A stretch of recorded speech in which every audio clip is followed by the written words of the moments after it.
Let's talk about rare earth minerals. The government of India has decided to pump 7,280 crore rupees into a scheme to start manufacturing rare earth permanent magnets in India. This is part of India's battle or race with China for dominance over that supply chain.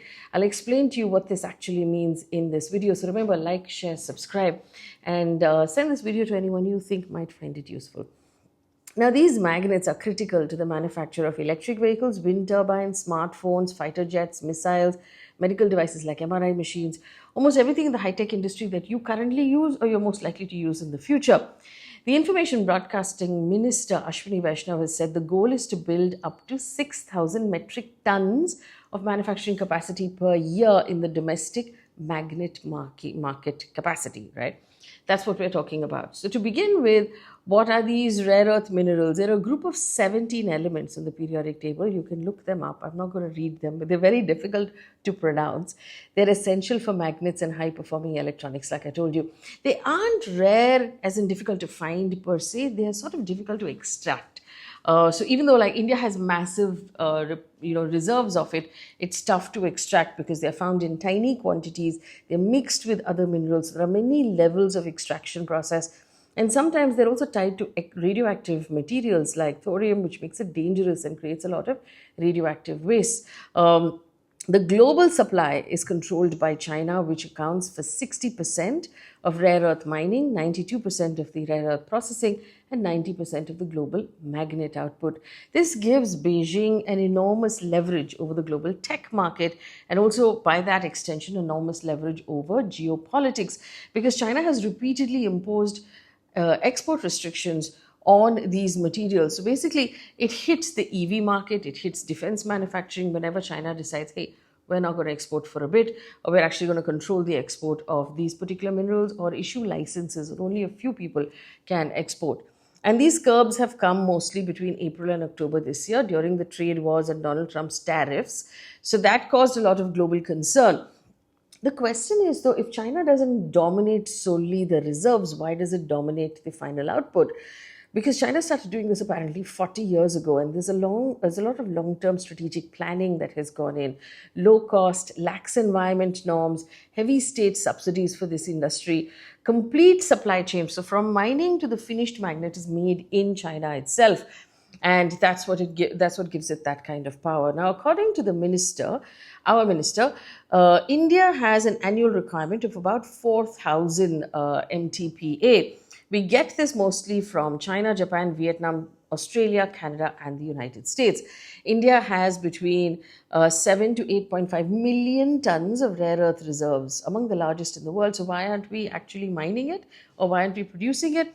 Because they're found mostly in Tamil Nadu, Kerala, Andhra Pradesh, Odisha, West Bengal, Gujarat, and Maharashtra. But like I said, extraction is difficult. Most of our reserves contain thorium and uranium. So operations fall under the Atomic Energy Regulatory Board oversight. So it's difficult to get those regulatory approvals. Refining requires hundreds of cycles of separation using acids and solvents. Now, apparently producing 1 ton of rare earth oxide generates 100 tons of toxic radioactive waste. And until 2023, the private sector was not allowed in this field.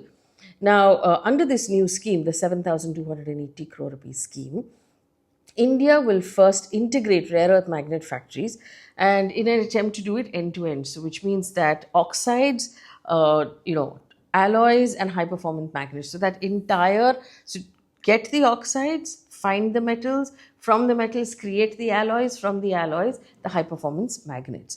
5 companies will be selected via global bidding. We don't know who these 5 companies are. You're welcome to guess, but we don't know who these 5 companies are who will win these bids. Each will be allotted up to 1,200 MTPA capacity.